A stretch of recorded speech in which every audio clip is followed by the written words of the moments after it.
Buenos días a todos. En primer lugar, doy en nombre propio y de la Universidad de Valladolid mi más cordial bienvenida y mi agradecimiento, nuestro agradecimiento más sincero por su asistencia y bienvenidos a este palacio y a esta sala.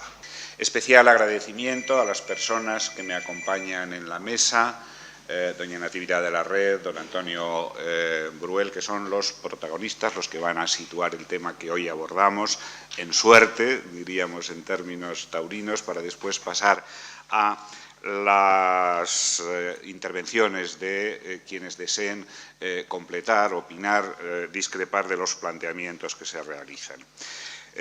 Son estos encuentros, la mayoría de ustedes lo saben, una manifestación de la vocación de la universidad de constituirse en lugar de encuentro y reflexión con todos los sectores de la sociedad, tanto los pertenecientes a la administración ampliamente representada en esta sala y a la sociedad civil, las dos vertientes, administración y sociedad civil, de la universidad, de la institución universitaria, que integran lo que podríamos llamar el doble alma de la universidad. Son también manifestación de la vocación y la obligación de la universidad de profundizar en las relaciones de la misma con el resto de la sociedad, de contribuir a la dinamización de la misma y ser también, pero algo más que una mera caja de resonancia de sus preocupaciones y de sus problemas y las soluciones que deben dárseles.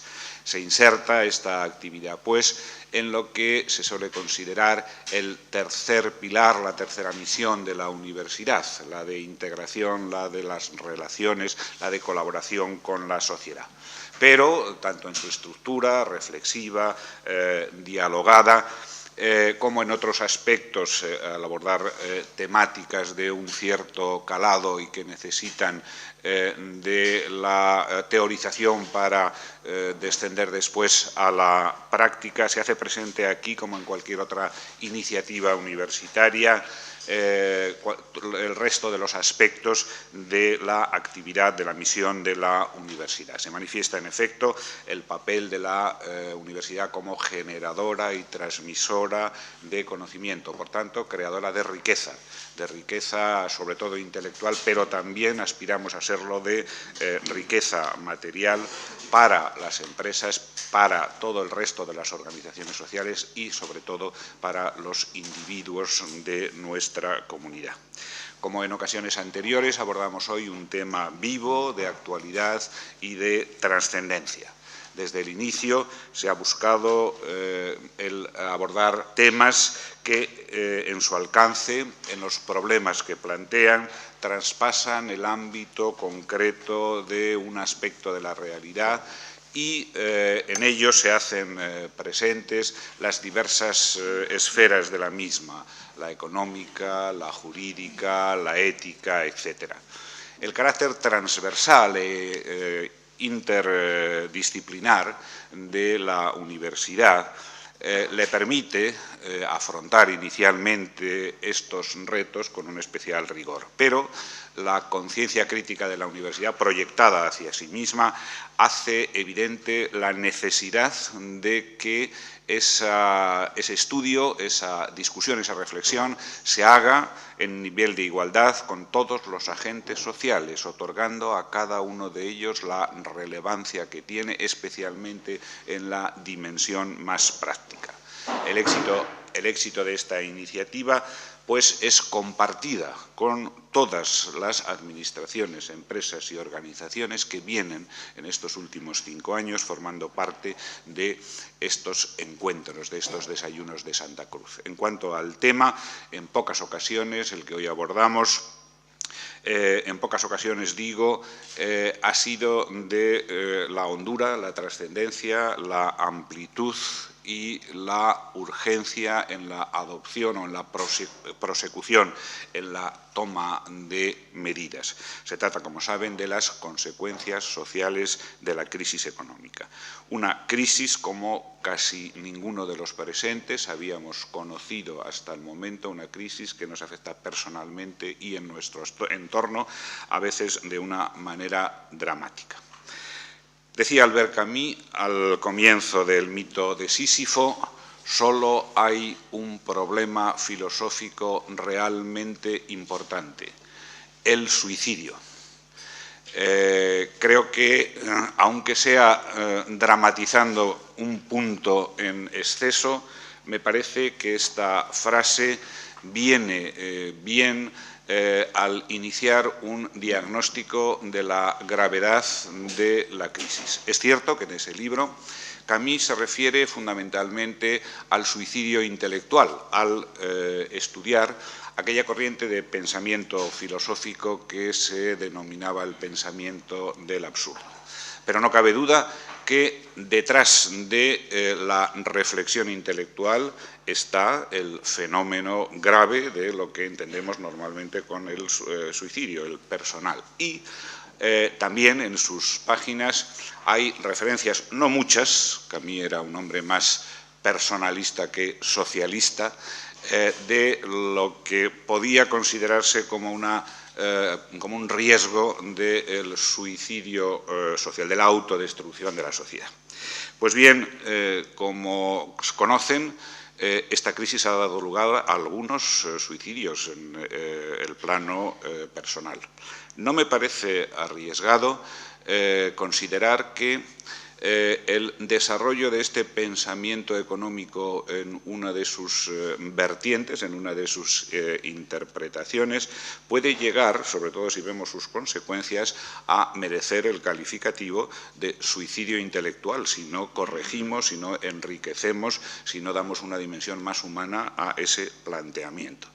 Y no soy el primero, por supuesto, en ningún caso soy original, que ha puesto de relieve cómo la idea europea y su cultura, estrechamente ligada al estado social, al estado del bienestar, está caminando, si no corregimos la deriva, hacia un auténtico abismo.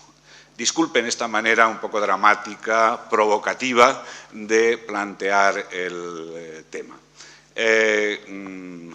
No era yo el que tenía que entrar quizá tan profundamente en él, pido perdón también por ello y doy paso inmediatamente a la intervención de las dos personas que tienen esta misión y en ese sentido son los protagonistas. Si me permiten, primero la comunidad universitaria, damos la palabra a la institución invitada, a Cruz Roja, y doy la palabra a don Antonio Bruel, coordinador general de Cruz Roja Española. Buenos días, rector. En primer lugar, muchísimas gracias por el privilegio de poder estar aquí. Yo le decía al rector que seguro que en estas paredes se te pega algo bueno, seguro que hay algo bueno que se me pegará durante esta mañana en este lugar tan excepcional. También agradecer a la consejera su presencia, a todas las autoridades responsables de la universidad, representantes de organizaciones, empresas, administraciones, por estar aquí para poder compartir estos momentos esta mañana. Estos días, este tiempo, ya comentábamos antes de empezar la sesión, la Cruz Roja tenemos una doble responsabilidad, una responsabilidad muy complicada, que es intentar hacer llegar el mensaje de la situación que viven las personas en este momento, pero no contribuir a alarmas que no son buenas ni necesarias. ¿Por qué? Porque cuando una crisis o cuando el tiempo va avanzando y la crisis se hace profunda y larga, nosotros creemos que la peor contribución es la de la alarma y la mejor contribución es pasar a intentar ser una parte de la solución de las cosas que nos ocurren. Y, por lo tanto, manejar adecuadamente el análisis subjetivo, que es bueno por las percepciones que observamos y sentimos, que es el contacto con las personas usuarias con las que nosotros convivimos y el intento de comprender cuáles son sus vivencias, sus sufrimientos en ese análisis subjetivo de las cosas, pero sí entendemos que hay que profundizar y estar muy atentos a un análisis muy objetivo de cuáles son las evoluciones de las personas a las que nosotros atendemos.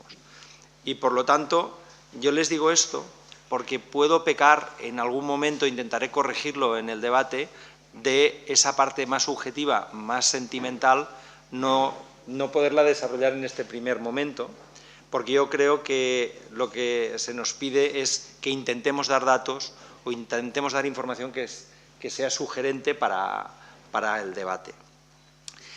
Los datos del rostro de las personas a las que nosotros atendemos, que es de lo que les voy a hablar ahora, yo lo que les pediría es que intentaran, cuando yo les cuente los datos, cómo eso se refleja en nuestra dinámica diaria de trabajo. Decirles que los datos de los que yo les voy a hablar son estrictamente de personas que atiende la Cruz Roja. No nos atrevemos a hacer valoraciones generales del país. ¿Por qué? Porque hay muchas fuentes muy oportunas y muy adecuadas para hacerlo, y lo que nosotros hacemos anualmente desde hace 8 años es un análisis profundo, una vez al año, de qué les está pasando a las personas que nosotros atendemos. Las viejas y las nuevas, es decir, las que ya eran usuarias nuestras, más las que se han ido incorporando en estos últimos años. Y eso es lo que les voy a intentar contar en pocos minutos, para que después podamos dedicarlo al debate y profundizar. Nosotros atendemos fundamentalmente, estoy hablándoles de un universo aproximado de unos 2.200.000 personas que nosotros atendemos. La muestra no está hecha sobre los 2.200.000, sino la muestra está hecha sobre un informe social que tienen 800.000, y después se pormenoriza en grupos sobre 200.000, y después sobre 30.000 se hacen ya análisis más profundos, es decir, que es el análisis sobre el que obtenemos los datos. Y son todo personas que están de alta en nuestros ficheros y son usuarias habituales de la Cruz Roja. El sexo de las personas que atendemos nosotros, el 55,6 son mujeres, decirlo para que tengan una idea. Predominan mujeres las que son inmigrantes de América Latina y de Europa del Este. Es decir, la presencia de mujeres del mundo árabe es pequeña en presencia como personas usuarias por distintos motivos. La mayoría es población activa, esto ha variado, es decir, la Cruz Roja, que ustedes conocen en el ámbito social, trabajaba fundamentalmente con personas mayores, y ese tanto por ciento era muy grande, y ahora no es así. Ahora el 65% son personas población activa. La media de edad es 52 años, que evidentemente queda muy afectada porque hay muchísima gente de más de 80 años, es decir, que para que ustedes tengan la información. En relación a las personas inmigrantes que atendemos, forman parte de todo el conjunto de países que están representados en España. El estado civil, 49%, personas solteras 28%, también mucho por el componente inmigrante, hombres subsaharianos. La situación ocupacional es del 56% desempleados, el 19% jubilados, es decir, que si sumamos estas cantidades, pues les dan las cifras muy obvias. Un aspecto muy importante, el 43,2% tienen estudios secundarios y el 8,3% universitarios. Esto es un cambio total, o sea, personas analfabetas nosotros no llegan al 5% de nuestros usuarios. Si nosotros rebobináramos y nos fuéramos a los años 90, estaríamos hablando de totalmente lo contrario. Nosotros trabajábamos con personas en una situación de extrema vulnerabilidad, con muchos componentes de marginalidad, para hablarlo en lenguaje coloquial, y ahora estamos hablando de un colectivo completamente diferente. Estamos hablando de personas de todos los estratos sociales, de la mayoría de estratos sociales, que se encuentran en una situación de vulnerabilidad sobrevenida, pero en este momento no en situaciones de extrema vulnerabilidad o de exclusión, en grandes proporciones. Entrando en los 5 ámbitos que nosotros analizamos de riesgo, que es el económico, el social, la vivienda, el familiar y el personal, ya voy a adelantarles que el económico es el factor. Es el factor que además en este momento, que no era así hace 5 años, que desencadena el resto de situaciones. Decirles, por ejemplo, que en nuestro caso estamos hablando del 46,2% de hombres de nuestros usuarios sin ingresos y el 22,2% de las mujeres sin ingresos. Y a lo que hay que añadir un 18 y 23% de personas que viven con menos de 500 euros. Es decir, estamos hablando que cerca de un 75% de las personas que nosotros atendemos viven con menos de 500 euros y cerca de un 24% no tienen ingresos regulares. Decir aquí que aquí también ha habido un cambio muy importante en relación a la actividad económica, que es que antes los que tenían menos dificultades para incorporarse en el mundo laboral, incluso con nuestros programas, eran los hombres, y ahora definitivamente son las mujeres las que tienen más posibilidades por la capacidad de adaptación a los distintos entornos económicos que tienen las mujeres que no tienen los hombres. Este tema lo hemos ido viendo en los últimos años, cómo va variando, y estaríamos hablando de cerca, las mujeres, por decirlo de alguna forma, tienen casi un 20% más de posibilidades o de encontrar un trabajo y tienen una actitud distinta respecto a los hombres. Decir que claramente esta cifra es contundente y yo creo que es muy importante verla para después entender los otros riesgos. En el ámbito social, el principal riesgo, aunque es un 23%, es la baja cualificación. La baja cualificación es un problema vista desde un punto de vista amplio. Cuando hablamos de baja cualificación no estamos hablando de la baja cualificación de personas no cualificadas, estamos hablando en general. Este es el tema más importante. Y los estudios no completados. Aquí influyen mucho los jóvenes. Los estudios no completados, porque es un colectivo, los jóvenes de más de 19 años, 19-25, que habían entrado al mundo laboral y han sido expulsados del mundo laboral porque no tenían cualificación, son un número muy importante y creciente de usuarios. En los factores de riesgo ambiental, evidentemente, el primero es el no tener hogar. Nosotros tenemos un crecimiento anual para que se hagan una idea, nosotros estaríamos atendiendo en la calle a unas 25.000 personas el año 2011. El 2012 tendremos los datos a final de mes, el acumulado. O sea, personas que atendemos en la calle quiere decir que no tienen vivienda, que están en asentamientos o que les atendemos con nuestras unidades de emergencia social en la calle. Es un número muy importante. Para que se haga una idea, esta cifra en el año 2005 en la Cruz Roja podía ser de 2.000 personas, que eran indomiciliados de las grandes ciudades, en centros que colaboramos con los ayuntamientos. Era estrictamente ese colectivo, o la temporada de la aceituna en Jaén, o la temporada de la fresa en Huelva. Esos eran los usuarios sin domicilio que nosotros teníamos.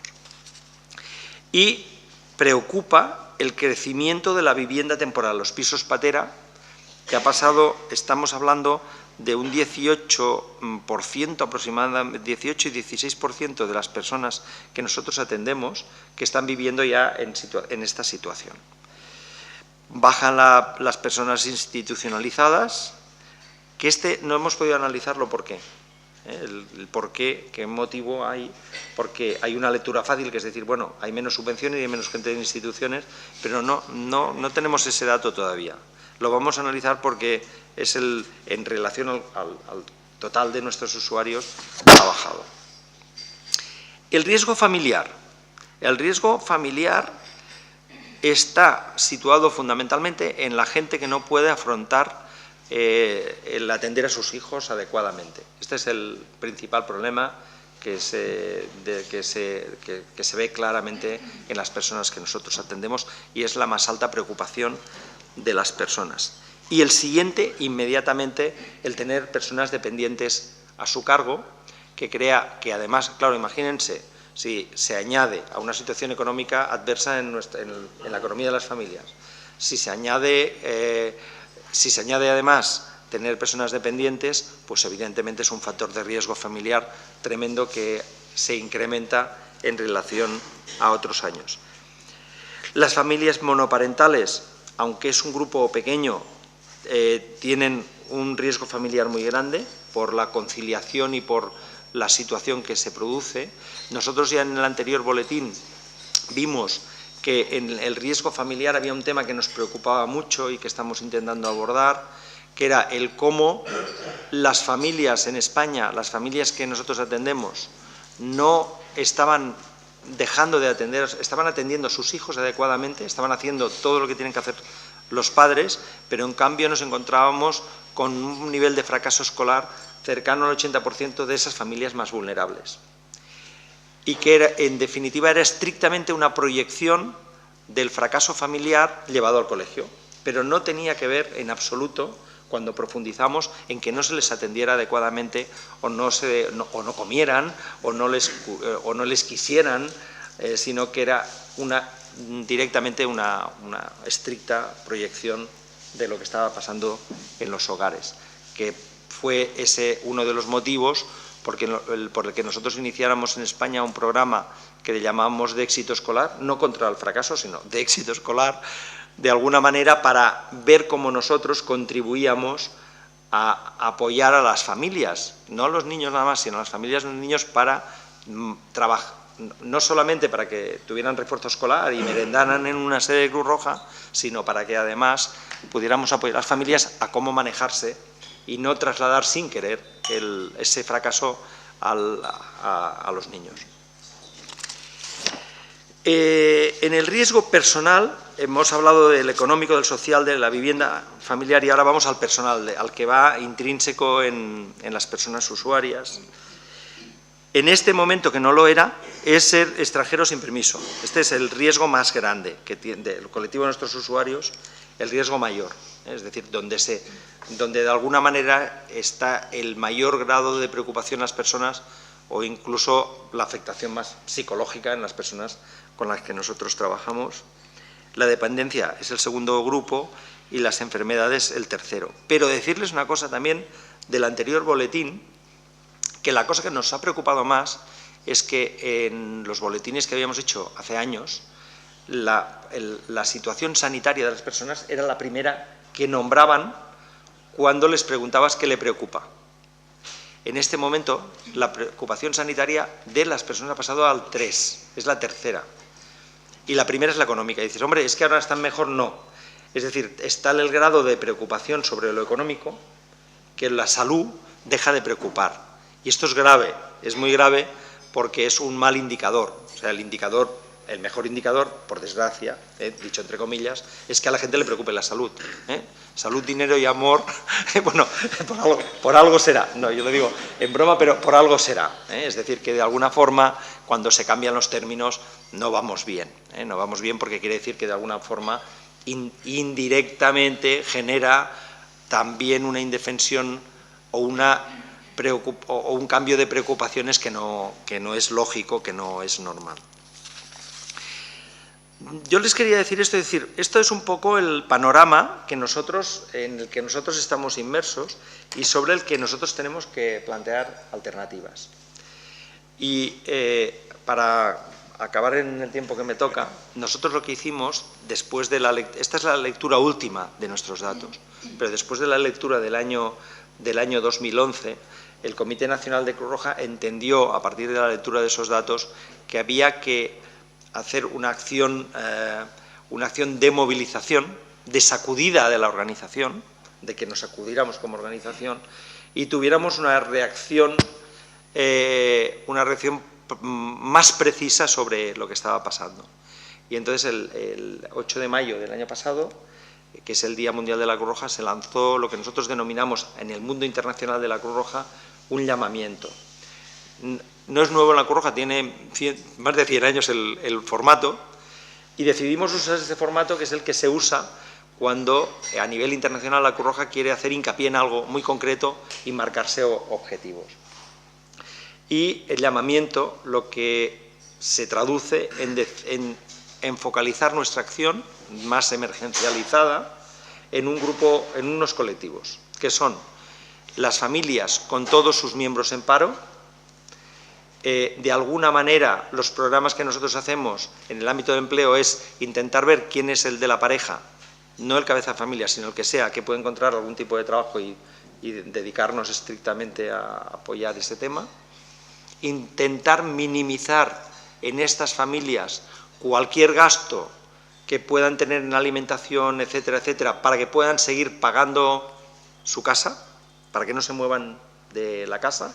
No pagar la casa, no pagar la casa, sino minimizar otros gastos para que puedan mantenerse en el hogar. E intentar que las necesidades básicas queden cubiertas, es decir, que la gente siga tomando las proteínas que toca, que pueda mantener su higiene personal, etcétera, a nivel del grupo familiar.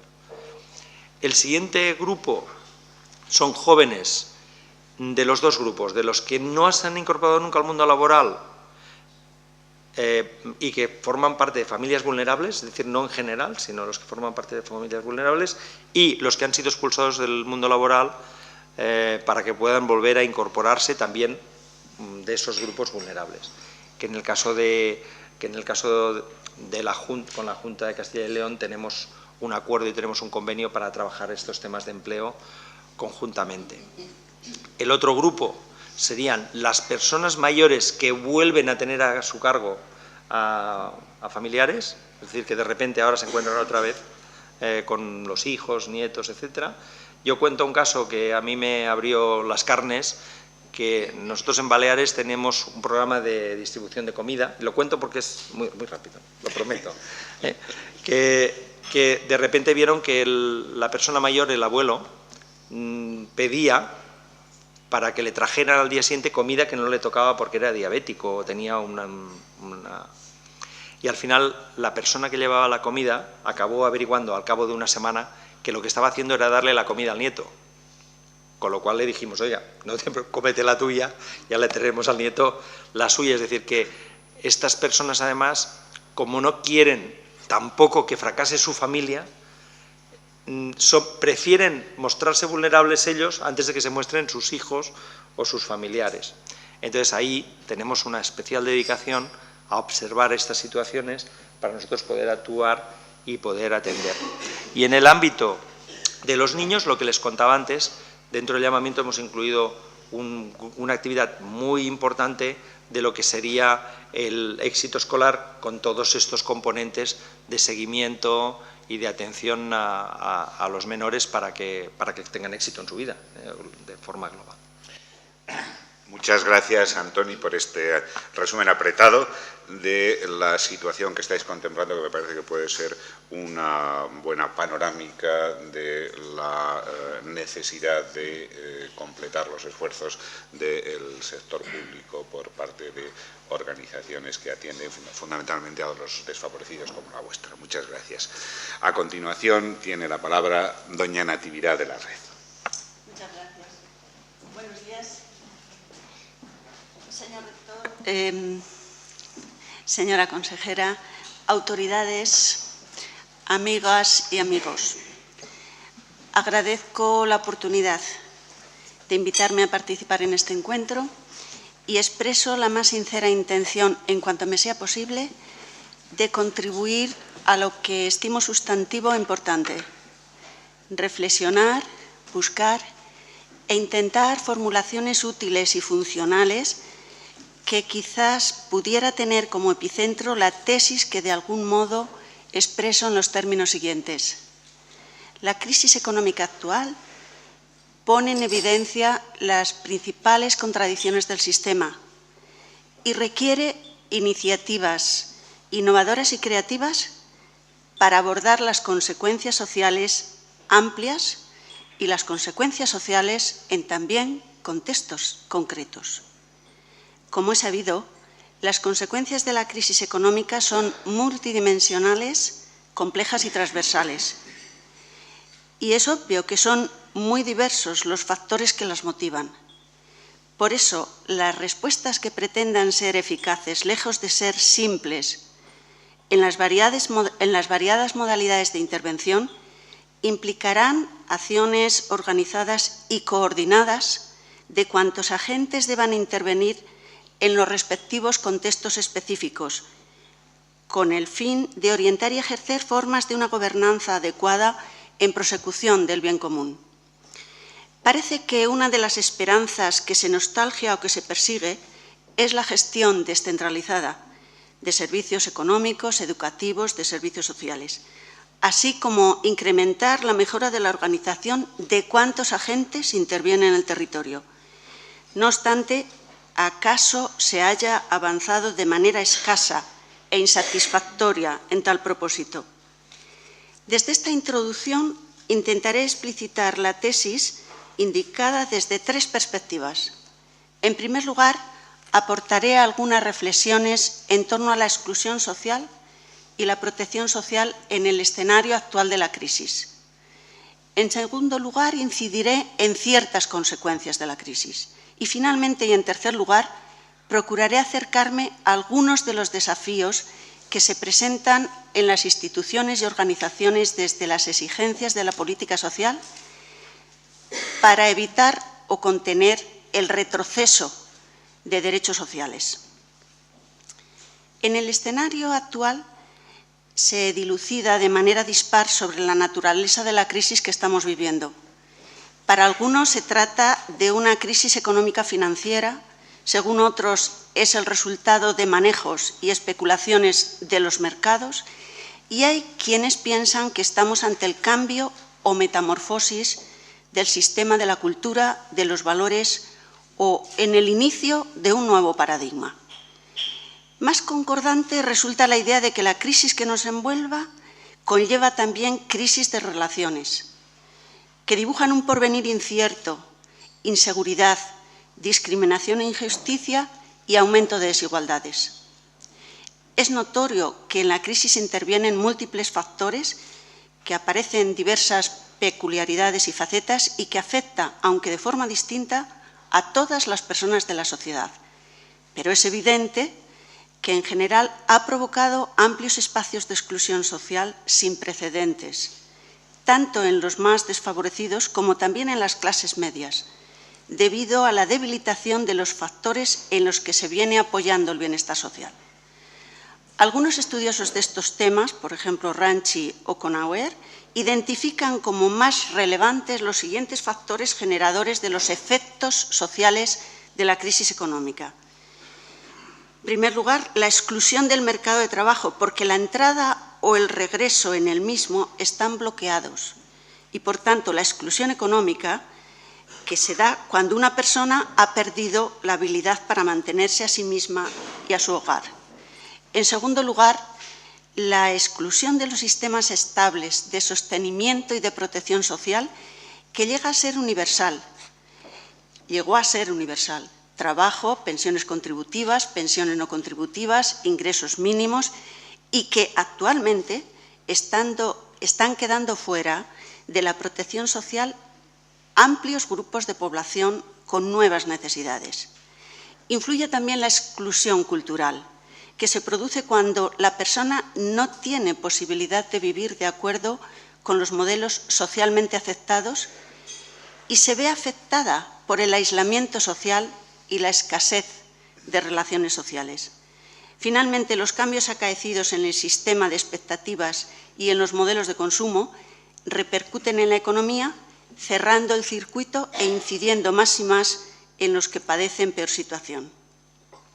Estos factores habían venido afectando a colectivos llamados específicos que han sido objeto preferente de los servicios sociales. Actualmente estos factores repercuten en el bienestar social de una amplia ciudadanía, tanto de las clases bajas como de las clases medias.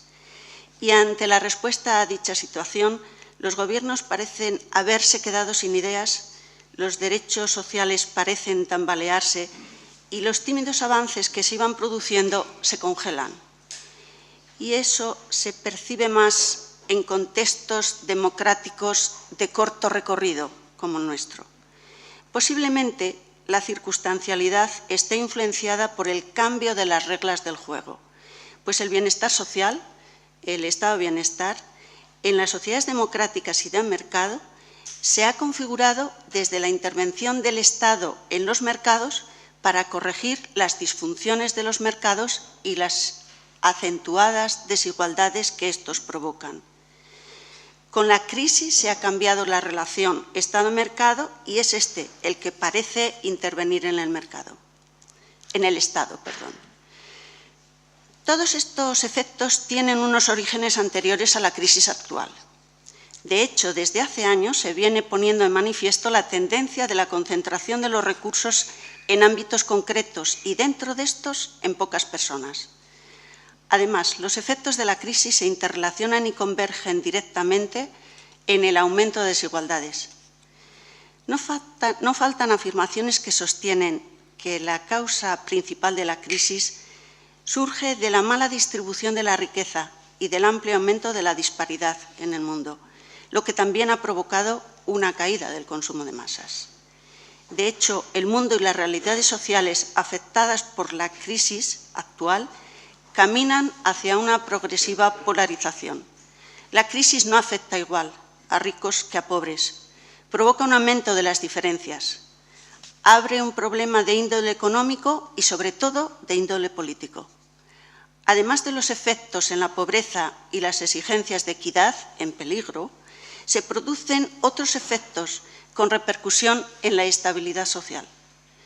La crisis es poco democrática, produce efectos depresivos y desestabilizadores que perjudican la iniciativa y provocan la segregación social. Este panorama se dibuja particularmente sombrío en España si tenemos presente que el desempleo, que es el doble que en la Unión Europea de los 27, y las dificultades de la protección social parecen ser los dos ejes sobre los que camina y se desarrolla la desigualdad de forma muy preocupante y desencadena las demás consecuencias sociales a las que venimos aludiendo. El resquebrajamiento de la protección pública básica y las dificultades económicas de la mayoría de las familias ha generado profunda incertidumbre y graves problemas de cohesión social. En esta situación, el punto de partida del intento de solución se sitúa para unos en el déficit público y la deuda y para otros en la contracción económica y el paro masivo. De acuerdo con estas perspectivas se orientan las principales medidas.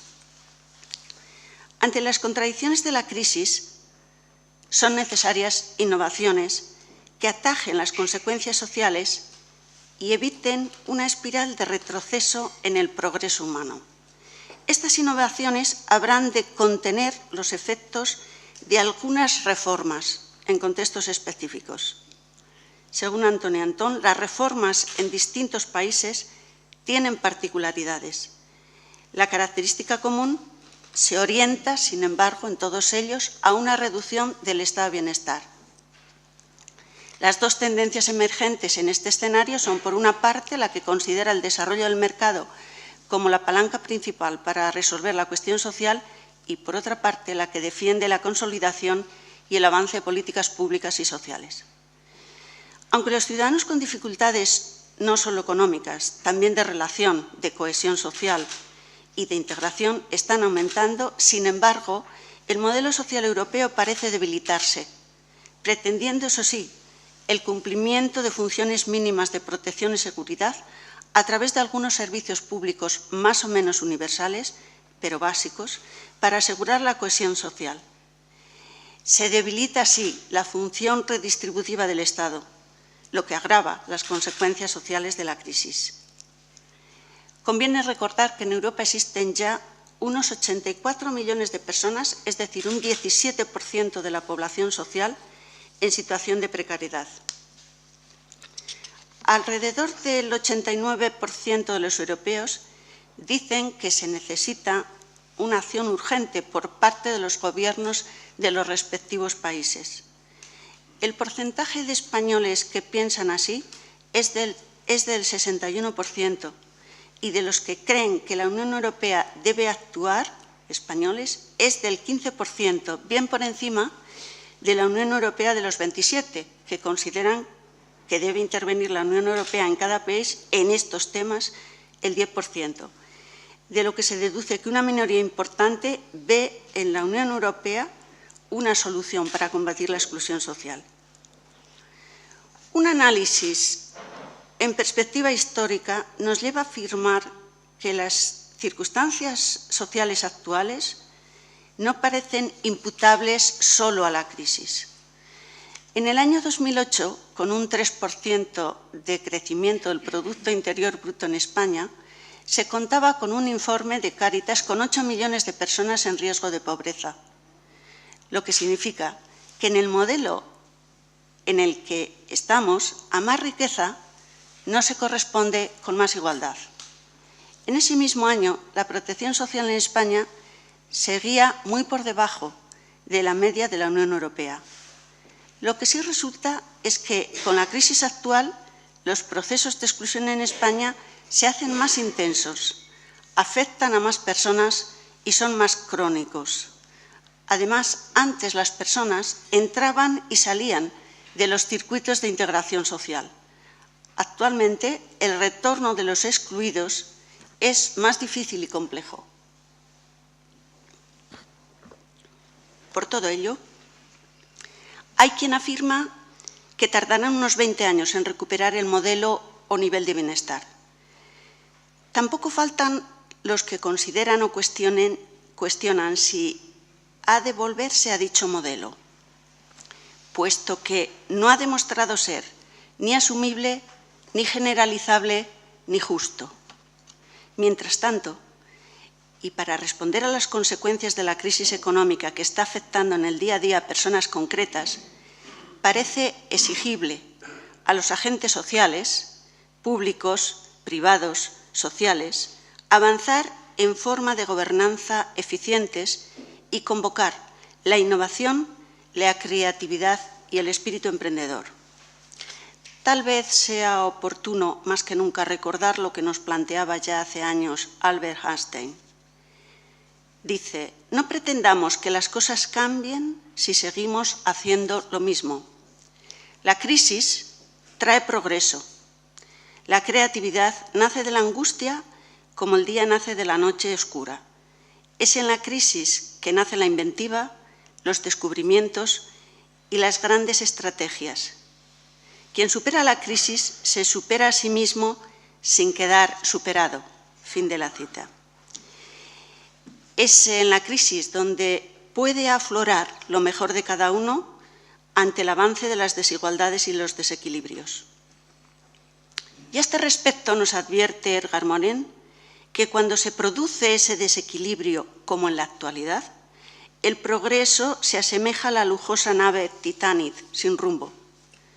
Los líderes, dice Morin, los líderes que gobiernan las instituciones públicas y privadas que dirigen ese Titanic salen de las mejores universidades, aplican a diario ciencias y tecnologías aprendidas ahí que, sin embargo, crean y reproducen el desarrollo distorsionado en el que la mayor parte de la humanidad trata de sobrevivir.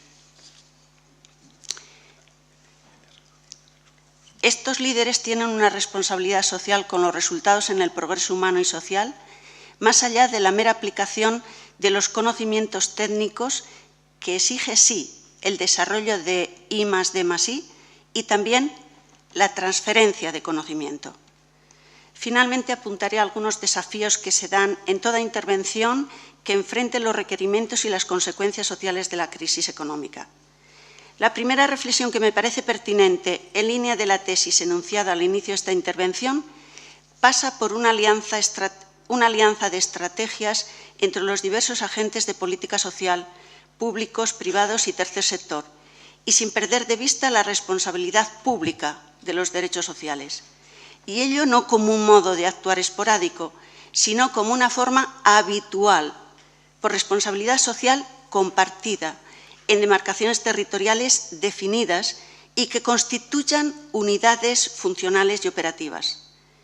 Tal proceder facilitaría un sistema integral de respuesta a las necesidades de las personas de manera organizada y eficiente y requiere vertebrar en cada contexto los servicios y los agentes en torno a causas comunes implica, por tanto, los oportunos y necesarios acuerdos marco que reconozcan y fundamenten la intervención integral y transversal entre instituciones públicas en diversos ámbitos, autonómico, provincial y local, y la integración de estas instituciones con las instituciones sociales del tercer sector, etc. Por otra parte, en época de crisis como la actual, son aún más sensibles las exigencias de eficiencia y la repercusión de dicha eficiencia en los procesos de legitimación y en los procesos proactivos. La legitimación del gasto social se refuerza en la medida que la ciudadanía perciba de los recursos que los actores sociales emplean los efectos positivos en clave de bienestar.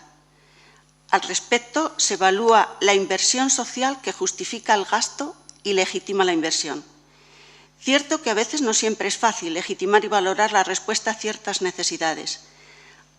Y tampoco lo es, aunque sería necesario demostrar lo que costaría la no intervención, en términos no solamente de bienestar social, sino también en términos de seguridad y de cohesión social. Respecto a la dimensión proactiva, es particularmente importante en nuestra situación actual y en cualquiera de las consecuencias de la crisis económica que se considere las posibles contraindicaciones en algunos tipos de respuesta que pueden erosionar las posibilidades y las potencialidades de personas en dificultad y, por tanto, repercuten en el empobrecimiento del tejido social. En toda situación, por carente que parezca, resulta ineludible considerar la perspectiva ética de la promoción de la capacidad de decisión a la autonomía de cada persona. Eso exige superar algunos mapas mentales disyuntivos, unos mapas, por otra parte, muy presentes en nuestra cultura y que aparece cuando simplificamos la situación en función de una necesidad o carencia que establecemos previamente. Así, por ejemplo, con frecuencia tenemos una situación personal, grupal o comunitaria y la consideramos como autónoma, carente o dependiente. Pero en casi todas las situaciones se da cierta interrelación y mezcla de las tres dimensiones. Los procesos de intervención exigen identificar en cada una de ellas las carencias y las potencialidades e intervenir desde estas para superar aquellas. También en momentos de crisis. La perspectiva proactiva tiene la presunción básica de que el epicentro de toda situación para el cambio parte del desarrollo de posibilidades. De ahí que, además de cubrir las necesidades materiales, conlleva apreciar y valorar lo mejor de la circunstancia, otear lo que cada persona está llamada a ser y desde la interacción y el diálogo procurar identificar sus potencialidades para innovar y mejorar la situación.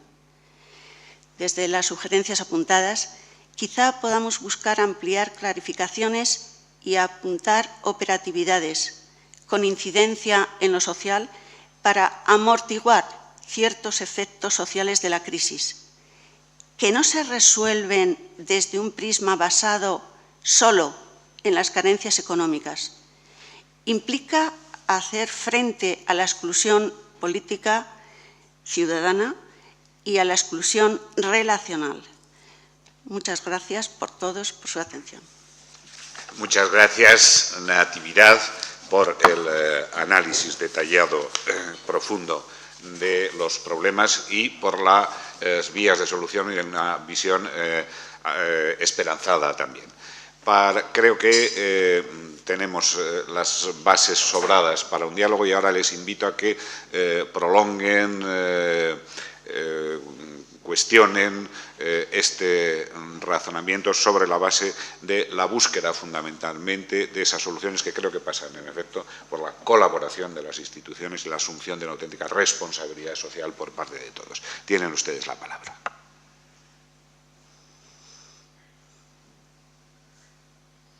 Sí. Bien, bueno, soy Javier Miguel, de la Universidad de Valladolid, del área de Cooperación al Desarrollo. Sí quería comentar, bueno, por supuesto, me alineo completamente con las ponencias de ambos invitados y creo que han dibujado de alguna forma muy adecuadamente la realidad social. Sin embargo, sí echaba en falta algún elemento. Por una parte, creo que las consecuencias de las crisis que padecemos no son nuevas. Los problemas sociales que tenemos ahora mismo no son nuevos y arraigan en una situación previa anterior a la crisis. Los problemas sociales existían antes en otra escala, por supuesto, en España y, por supuesto, existían en escalas incluso más graves en otros países, en países empobrecidos, ¿de acuerdo? Esta situación, de alguna forma, lo que ha hecho en España es agravar la situación, ver más cerca problemas que otros con anterioridad han visto, pero también ha permitido, y en eso discrepo un poquitín ligeramente con lo que decía Natividad de la Red, han permitido desarrollar iniciativas creativas, innovadoras, como respuestas a esa crisis, una reflexión profunda sobre los problemas y, sobre todo, sobre las raíces de la crisis que ya estaban antes. Insisto que las raíces de los problemas no han nacido en el 2008, las raíces estaban con anterioridad al 2008 y estaban, como también señalaba anteriormente Natividad, en la desigualdad, probablemente en la distribución de los recursos y estaban, con carácter un poco general, en un modo de desarrollo que nos ha provocado esta crisis y que ha provocado otras crisis en otros muchos países. No es algo absolutamente novedoso en ese sentido. Desde ese punto de vista, decía que discrepo porque yo creo que sí que está habiendo iniciativas, creatividad social en muchos ámbitos, en el ámbito ciudadano, en el ámbito de movimientos sociales, que están tratando de paliar de forma semejante a otra escala, como lo hace Cruz Roja, esas carencias, pero también remover las bases de las raíces que nos han llevado a esta crisis, fundamentalmente las bases de la desigualdad. Entonces, creo que es, de alguna forma, una cierta esperanza que la ciudadanía sí que está reflexionando y actuando y tomando iniciativas creativas como respuesta a la crisis. Por supuesto que este tipo de iniciativas son muy débiles y necesitan del apoyo del resto de los agentes sociales, pero creo que presentan una esperanza más allá de, como también señalabas, Natividad, anteriormente, no pueden venir las soluciones si seguimos haciendo lo mismo. Entonces, creo que ellos representan de alguna forma iniciativas creativas que pueden darnos una esperanza más allá de continuar haciendo lo mismo para salir de esta crisis. Solo eso. Si les parece, vamos a recoger unas cuantas intervenciones y luego volvemos a dar, si les parece, paso a los ponentes. Doña Milagros Marcos, consejera de Familia. Sí, buenos días a todos y a todas. Enhorabuena a la Universidad de Valladolid y, por supuesto, a los ponentes. Yo sí creo que hay una diferencia en la crisis respecto a lo que era la situación de 2008. No quizá tanto en lo que es estructural relacionado con la desigualdad, sí en cuanto a la nueva dimensión de la demanda. Quizá ahora mismo estamos enfrentándonos a tres estratos de personas que necesitan de protección social. El sector de exclusión tradicional, que efectivamente, incluso en momentos en que la economía crece un 3%, se mantiene, como refleja el estudio de Cáritas, y que es un trabajo más a fondo, quizá con un sector de población de difícil incorporación a la situación normalizada. Un segundo estrato de población que, gracias a los trabajos integrales de apoyo a familias desde las administraciones y desde las entidades del tercer sector, había superado esa situación de exclusión y que, como consecuencia de la crisis, está retornando a la situación de exclusión, y una clase media, me atrevería a decir, que en este momento está viéndose extremadamente afectada, quizá como consecuencia de la crisis económica, y que entiendo que es fundamentalmente a quien deben ir dirigidas las nuevas medidas de apoyo a las familias. Y además quiero señalar que es de apoyo integral a las familias, no de apoyo individual a la persona, porque, tal y como comentaba Toni, representante de Cruz Roja, evidentemente es muy importante trabajar en todo el núcleo familiar, trabajar con los menores, trabajar en ese aporte social, más allá del meramente económico, de lo que puede ser la garantía del funcionamiento normalizado de la familia. Por lo tanto, entiendo que hay dos sectores, más allá de los que en 2008 necesitaban de este apoyo integral. Coincido que no se puede hacer con los mecanismos tradicionales. Hay que innovar. desde el ámbito social, desde luego, hay que dar respuesta puntual y ágil a las nuevas demandas de las personas y de las familias, en este caso de nuestra comunidad autónoma. Y hay que dar atención a esa demanda no solo desde el movimiento ciudadano, que es importante, sino con una coordinación muy clara y un liderazgo claro desde las administraciones públicas. Desde luego, en la Junta de Castilla y León lo entendemos así. Se aborda de forma coordinada con el tercer sector y con el sector social en general, en el marco de diálogo social, el ámbito representado también por empresarios y ámbito representación social, y lo hacemos abordando esta nueva demanda desde el punto de vista integral, de ayuda a las familias.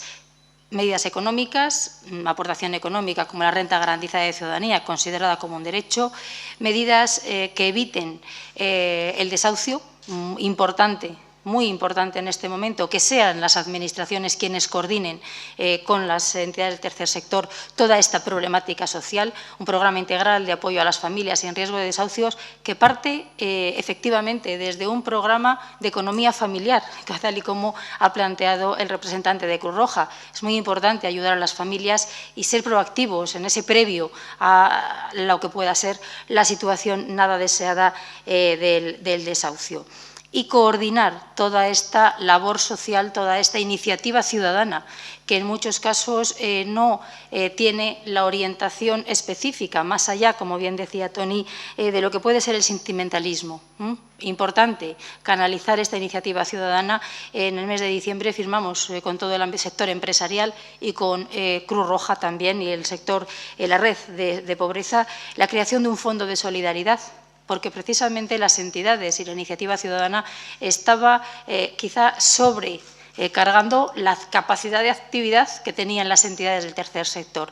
Es decir, yo creo que en este caso, más que nunca, el liderazgo de las administraciones públicas, la coordinación y colaboración son fundamentales para garantizar esa ayuda a las familias, esa ayuda innovadora, en muchos casos, con programas absolutamente novedosos que hasta ahora y desde luego en 2008 no se planteaban como necesarios, pero que desde luego desde los servicios sociales estamos obligados a dar, estamos obligados no solo a innovar, sino a ser útiles, y seremos útiles en la medida en que seamos capaces de articular estas nuevas respuestas de forma rápida y llegando a quien realmente lo necesita, no generando un sector, como comentaba Nati en sus conclusiones, un sector que pierda la iniciativa por salir de esa exclusión social. Por lo tanto, yo creo que innovación fundamental, coordinación y colaboración fundamental y, desde luego, liderazgo y coordinación desde las administraciones públicas, como no puede ser de otra forma. Muchas gracias. Había una tercera palabra, sí, y una cuarta al fondo. 5.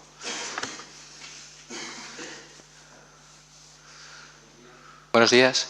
Soy Francisco Evia de Grupo Siro y yo quería hacer una pregunta al conjunto de la sala, porque hoy coincidimos en la misma sala, no solamente en el mundo universitario, sino en la administración pública, la representación de los sindicatos y el mundo de la empresa, y hacer una pregunta desde el punto de vista de la empresa, porque en la parte de la inclusión económica, el mundo de la empresa pues tiene una parte que aportar, que es generalmente la creación de empleo como puerta a la incorporación económica a la sociedad en la que estamos conviviendo. Y a nosotros que desde la creación del grupo pues venimos trabajando como muy bien decía la consejera, en ese núcleo clásico de los colectivos que necesitaban un apoyo especial para la inserción en el mundo laboral. Nos vemos ahora con el cambio de tendencia en el mercado laboral, que hemos pasado de un mercado de demanda a un mercado claramente de oferta, donde hay mucha gente buscando empleo. Desde el punto de vista de la empresa, con la óptica de la responsabilidad social, tenemos la gran pregunta de dónde tenemos que poner el esfuerzo a la hora de contratar para que esa contratación sea lo más eficiente posible desde el punto de vista de aportación de valor a la sociedad, dentro de todos esos colectivos, porque desgraciadamente la situación en la que estamos ahora hay muchos colectivos que se podrían atacar, y la gran duda que tenemos es dónde deberíamos de poner el esfuerzo para que lo poco o mucho que cada una de las empresas podamos hacer con nuestro mantenimiento primero y después la potencial creación de nuevos puestos de trabajo, podamos focalizar esa contratación. Vamos a cerrar el ciclo de estas 5 preguntas, contestamos y probablemente ya no podamos seguir adelante. Pero a continuación había otra persona que había pedido la palabra. Al fondo. Sí. Buenos días, soy Ángela de Miguel, de la Asociación de Jóvenes Emprendedores o Empresarios. Realmente agradecer el tema, yo creo que es un tema francamente interesante que nos tiene que preocupar muchísimo a todos. Me parece una reflexión muy interesante y una lección muy acertada.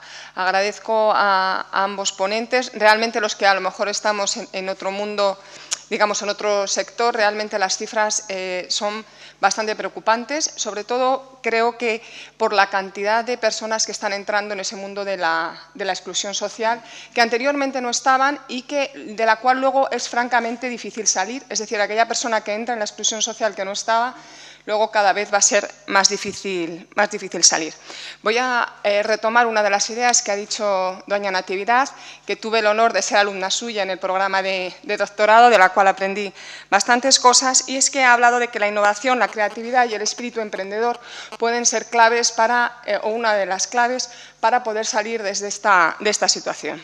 Desde todas las asociaciones de jóvenes empresarios trabajamos muchísimo para fomentar este espíritu emprendedor y creemos que realmente estos 3 conceptos, ¿no? La innovación, la creatividad y el espíritu emprendedor, pueden ser claves para encontrar una salida a esta situación económica. Hemos visto las cifras tan altas que hay de desempleo en nuestro país entre los jóvenes y pensamos que realmente esa opción del autoempleo puede ser una opción realmente interesante para todos estos jóvenes que ahora mismo están en una situación económica bastante grave.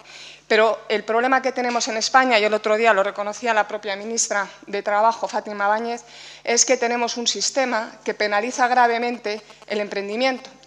La propia ministra reconocía que es absurdo o es poco efectivo tener un sistema en el cual haya que pagar antes de tener ningún ingreso. Y ese es el sistema que tenemos ahora mismo en España. Se dice que se va a modificar todas estas cosas. Yo creo que también habría que hacer una reflexión para favorecer que realmente los jóvenes puedan crear su propia empresa, puedan generar autoempleo. Tenemos una generación joven muy preparada, que ahora mismo está en una grave situación económica y simplemente pues, quería hacer una reflexión en este sentido. Gracias. Muchas gracias, Ángela. Y finalmente. Hola, buenos días. Me sumo a los agradecimientos de los anteriores intervinientes. Soy Ignacio Martín Verona, de Jueces para la Democracia. Mi perspectiva quería ser desde el ámbito en el que me muevo, lógicamente, jurídica. Porque no debemos olvidar que, aunque se ha hablado aquí en los turnos de intervención y por los ponentes de creatividad, innovación, buscar soluciones, en definitiva, que es lo que creo que es lo que inspira esta reunión de aquí, que, por cierto, agradezco la invitación. Pero el entramado jurídico, en definitiva, está muy vinculado a no solo el origen de la crisis, en la cual podemos discrepar en el diagnóstico, sino también en el momento de dar soluciones. En nuestro ámbito judicial lo sabemos muy bien porque es difícil innovar. Nosotros estamos vinculados a la ley, tenemos que hacer como mucho una labor interpretativa, pero sí que me gustaría aportar una reflexión que nos hacemos todos los días y que creo que está muy relacionada con uno de los problemas principales que ha habido en este país, que es los de los desahucios, que ha citado también la consejera. Hasta hace 1 año y medio, 2 años, el tema de los desahucios no existía. Desde el punto de vista de los medios de comunicación, en el ámbito social se sufría, pero no había una cuestión del desahucio. Había unas normas del siglo XIX que aplicamos automáticamente con dolor muchas veces, pero no se planteaba la cuestión social. ¿Cómo se ha llegado a que los legisladores hayan movido ficha en la última fase del Gobierno socialista y a través de los decretos guindos del Gobierno del PP? Pues precisamente porque el problema se ha puesto sobre la mesa. Se ha debatido socialmente a través de los grupos sociales, los grupos pues quizás vinculados a la exclusión social, ¿no? A los que están sufriendo la salida del mercado laboral, la pérdida de su vivienda y después el ámbito de la pobreza que se ha ido incrementando en un porcentaje muy importante. ¿A qué quiero llegar? Los jueces hemos tenido que también innovar creativamente, es verdad, con muchísimos problemas desde el punto de vista doctrinal, jurídico, sufriendo críticas, pero ahí se han dado resoluciones valientes, innovadoras y valientes. Eso, junto con otra serie de, que sería quizás muy amplio tratarlo aquí, ¿no? Pero al final se ha dado lugar a una solución.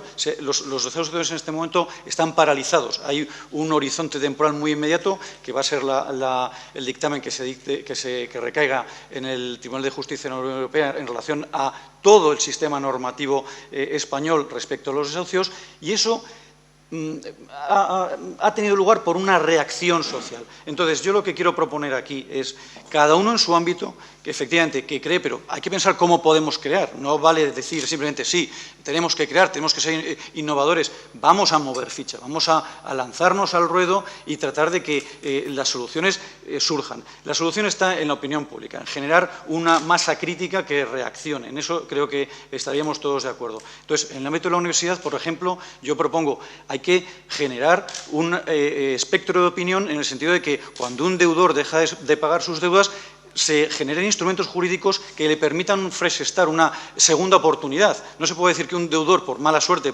de buena fe, vaya directamente a la exclusión social porque pierde su trabajo, pierde su casa y directamente cae en la pobreza. Hay instrumentos jurídicos, no en España, pues vamos a ponerlos en funcionamiento, vamos a generar ese grupo de opinión que vaya ganando fuerza y que el poder público reaccione entre eso.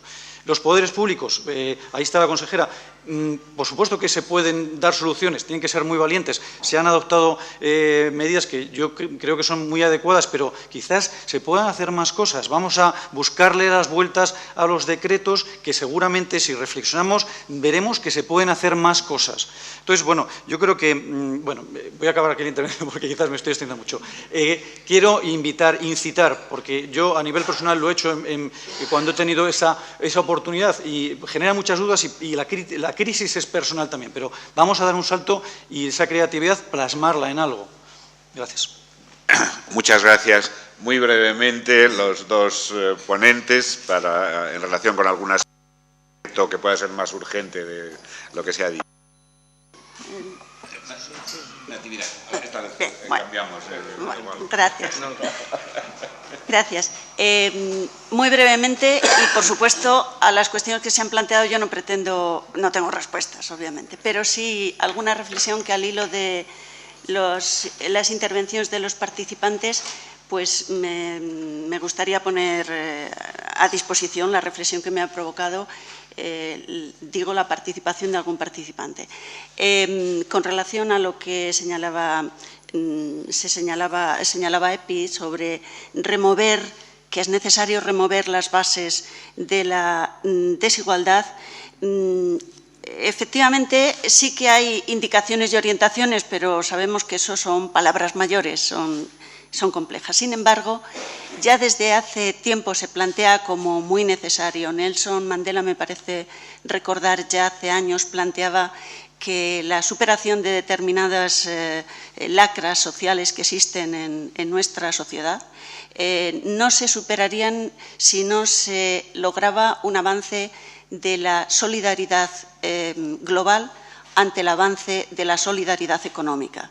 Ahí hay un desequilibrio que efectivamente nos parece que queda lejos, pero se está concretando en nuestra realidad de día a día, porque de hecho lo que es constatable y evidente a través de las cifras, que no nos podemos detener aquí en ellas, pero existen, es que con la crisis la desigualdad aumenta.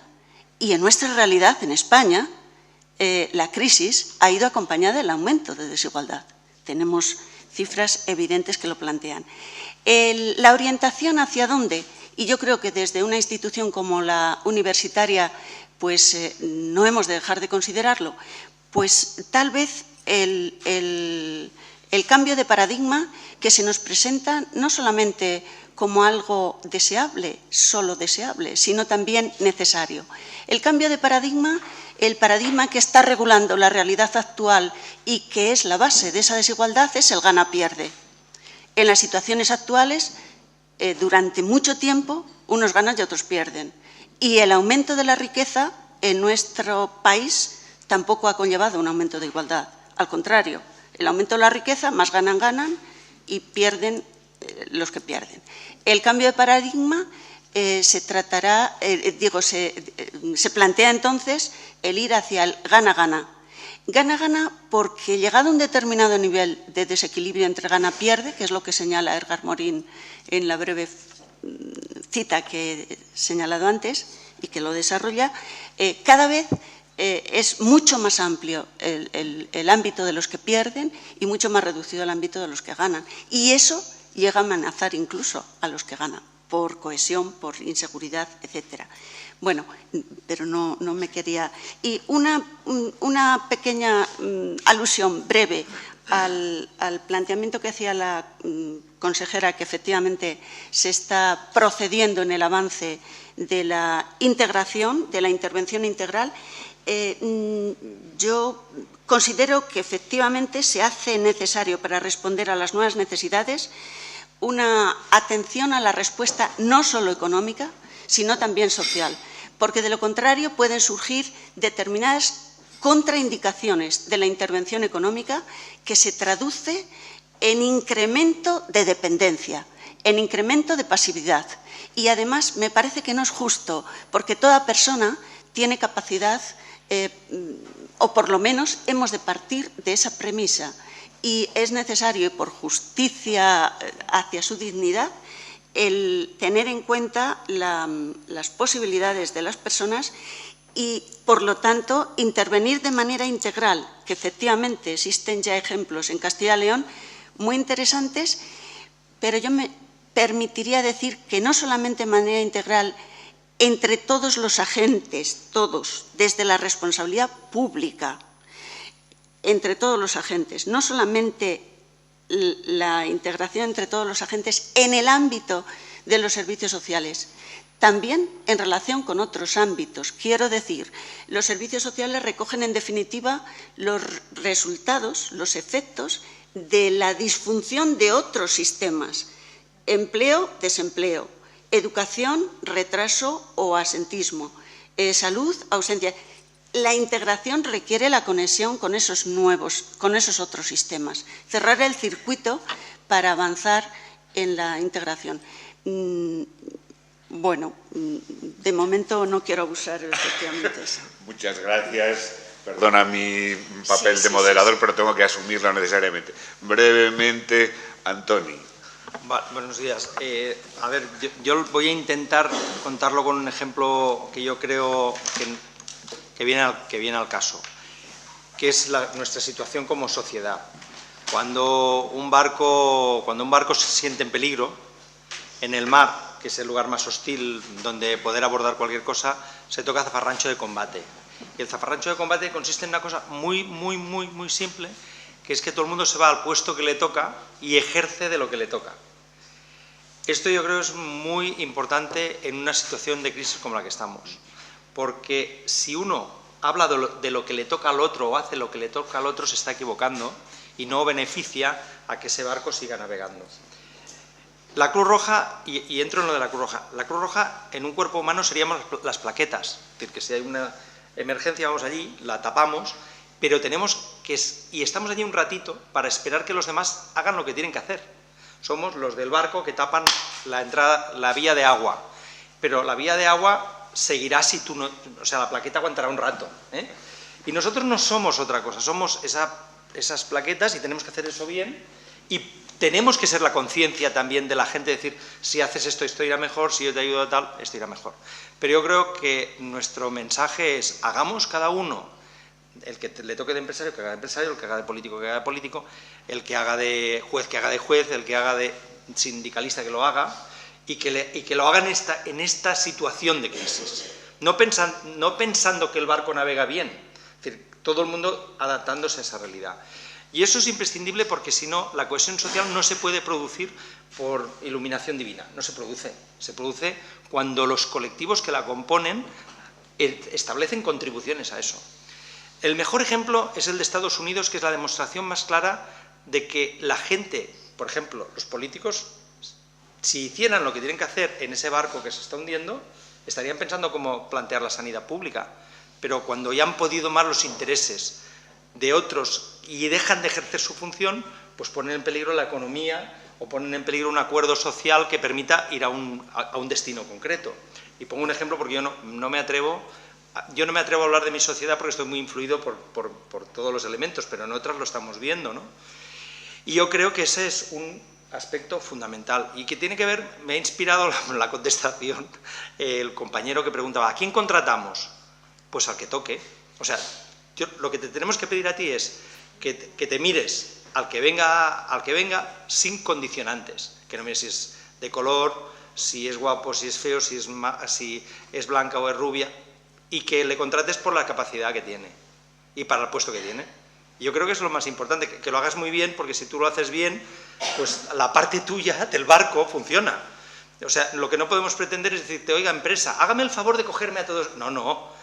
Yo tengo que preocuparme como plaqueta, que decía, de buscarte gente para que yo creo que es vulnerable, que tiene que tener una oportunidad y que tiene la capacidad para ofrecértela. Y decir, oye, contrata a este, que es una persona que lo necesita, pero tú tienes que contratar al que haga que funcione bien tu empresa, sobre todo, porque no la liamos, Es decir, porque a mí esto de dame algo, no, esto no funciona.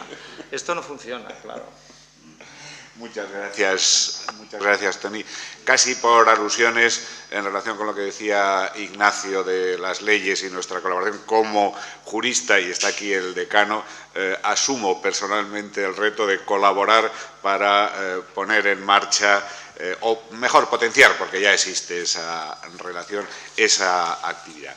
Como ven, creo que hemos conseguido en el breve espacio de tiempo los objetivos que, como habrán visto en la documentación con que se planteaba esta reunión, era bosquejar los aspectos fundamentales de la crisis económica en una visión transversal, determinar el papel de las organizaciones no gubernamentales en la corrección de las desigualdades sociales y, por último, ha quedado solo apuntado, lo desarrollaremos, analizar el papel de la legislación en apoyo o como obstáculo para corregir esta crisis.